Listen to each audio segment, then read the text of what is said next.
सबको जय मसीह की।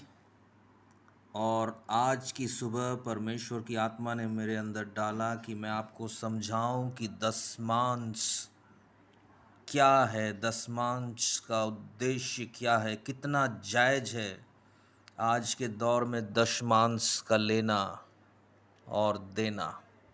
वचन से हम सीख लेते हैं कि क्या दशमांश देना वाकई ज़रूरी है या नहीं, या हम ठगे जा रहे हैं। याद रखिए, यदि आपको वचन का ज्ञान नहीं है तो आप ठगे जाएंगे और फंस जाएंगे। इसलिए आइए हम सीखते हैं कि दशमांश कहाँ से उत्पन्न हुआ और दशमांश का उद्देश्य क्या है, कितना जायज है इस जमाने में दशमांश का लेना, देना, मांगना। क्या दशमांश से ही हमारे आशीष जुड़े हुए हैं? दशमांश देने के द्वारा ही चंगाई, छुटकारा, अनुग्रह की प्राप्ति होती है, या दशमांश देने के द्वारा ही द्वार खोले जाते हैं? क्या स्वर्गीय झरोखे वाकई दशमांश देने से ही खुलते हैं? आइए हम आज के दिन इन बातों पे मनन करें, परमेश्वर के वचन पर मनन करें। प्रभु यीशु मसीह में प्रार्थना करता हूँ कि जितने लोग सुन रहे हैं पिता, उनके हृदय और आंखें खुल जाए, उनकी कान खुल जाए और सत्य को वो जान जाए, क्योंकि लिखा है कि तुम सत्य को जानोगे और सत्य तुम्हें आजाद कर देगा। हालेलुया। तो ये हम पढ़ते हैं, चलिए उत्पत्ति का 14वां अध्याय 17 से हम पढ़ेंगे। जब वह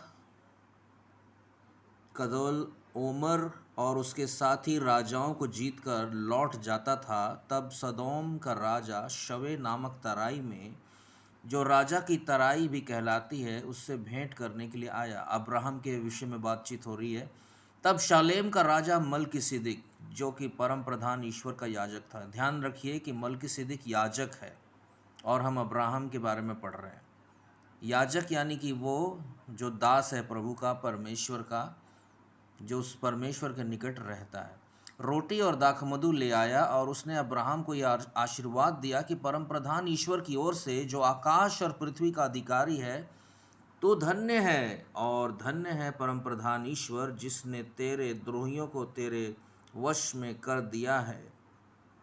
तब अब्राहम ने उसको सब वस्तुओं का दशमांश दिया। ध्यान देने की बात यह है कि अब्राहम लूट का सारा माल जो वो इकट्ठा कर लेता था, तब उसका 10% मलकिसिदिक याजक को दे देता था। मलकिसिदिक याजक जो कि परमेश्वर के निकट रहता था, और उसी के स्थान पर आज के डेट में यीशु मसीह याजक होकर आए हैं। याद रखिए, मलकिसिदिक मनुष्य है, परमेश्वर नहीं है। मगर उसी के स्थान में जब प्रभु यीशु मसीह आए, तो प्रभु यीशु मसीह मनुष्य भी हैं, परमेश्वर भी हैं, परम प्रधान परमेश्वर के पुत्र भी हैं। तो ध्यान देने की बात यह है कि हम मलकिसिदिक याजक की रीति पे नहीं चलते हैं, हम यीशु मसीह की रीति पे चलते हैं। यीशु मसीह की रीति क्या कहती है? यीशु मसीह की रीति ये कहती है कि दिया करो तो तुम्हें भी दिया जाएगा, और प्रभु हर्ष देने वाला से प्रसन्न रहता है। यानी कि यीशु मसीह अपने नए नियम में दशमांश का जिक्र कभी नहीं करते, कभी भी नहीं करते और कभी भी नहीं करते, क्योंकि यीशु मसीह को मालूम है कि एक गरीब व्यक्ति दशमांश नहीं दे सकता।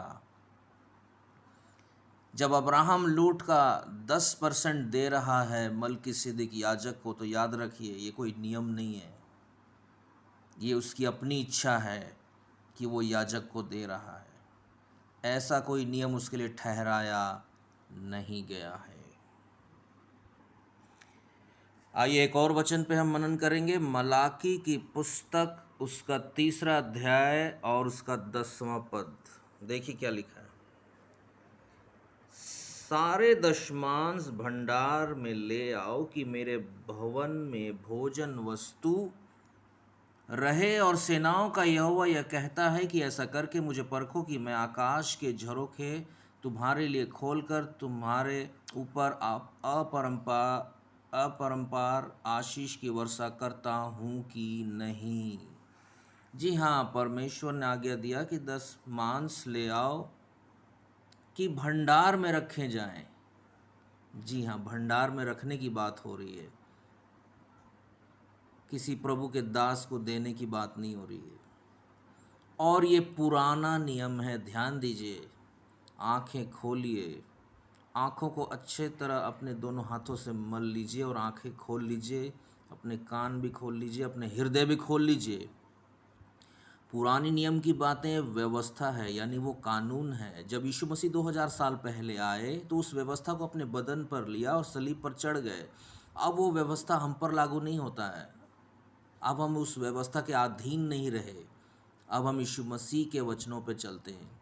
यीशु मसीह का वचन दशमांश के बारे में नहीं सिखाता है।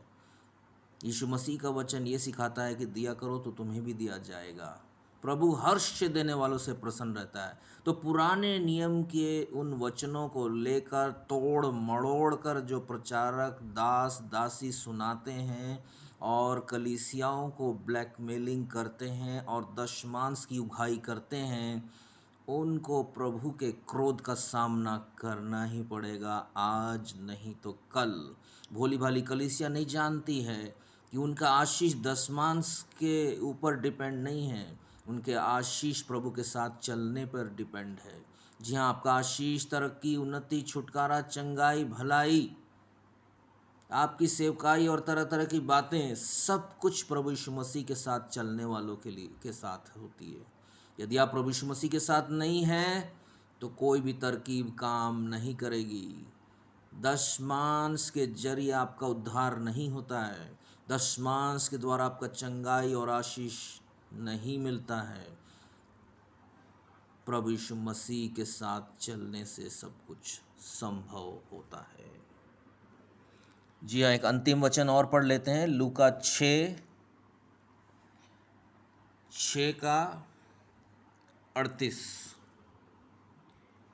लिखा है, दिया करो तो तुम्हें भी दिया जाएगा, लोग पूरा नाप दबा दबा कर और हिला हिला कर और उभरता हुआ तुम्हारी गोद में डालेंगे, क्योंकि जिस नाप से तुम नापते हो उसी से तुम्हारे लिए भी नापा जाएगा। जी हाँ, दशमांश के जरिए हमारे आशीष हमें नहीं मिलते हैं। आप अपनी इच्छा से कुछ भी दे सकते हैं। जिस तरह विधवा की 2 दमड़ी प्रभु यीशु मसीह को रास आ गई, पसंद आ गई, उसी तरह आपके 1 रुपये से लेकर 10 रुपये से लेकर 100 रुपये से लेकर 500 रुपये से लेकर 1000 रुपये तक और कई हजार और लाख जो आपने दिल से दिया है, प्रभु को पसंद है। किसी ऐसे वचन को लेकर तोड़ मड़ोड़ कर कलीसिया के सामने रख कर दशमांश की उगाही प्रभु यीशु मसीह की ओर से नहीं है। याद रखिए, इस भ्रम से बाहर निकल जाइए। दशमांश के द्वारा छुटकारा, चंगाई, अनुग्रह और उद्धार नहीं होता। ये डर फैलाया जाता है प्रभु के दास और दासी के द्वारा, और प्रभु का दास और दासी अमीर होते चले जाते हैं और कलीसिया के लोग गरीब होते चले जाते हैं। याद रखिए, अपना चरित्र उत्तम रखिए, पवित्र बनाए रखिए, प्रभु का भय मानिए, एक साफ सुथरा जीवन बिताइए। वो प्रभु को चाहिए, आपके दशमांश नहीं चाहिए।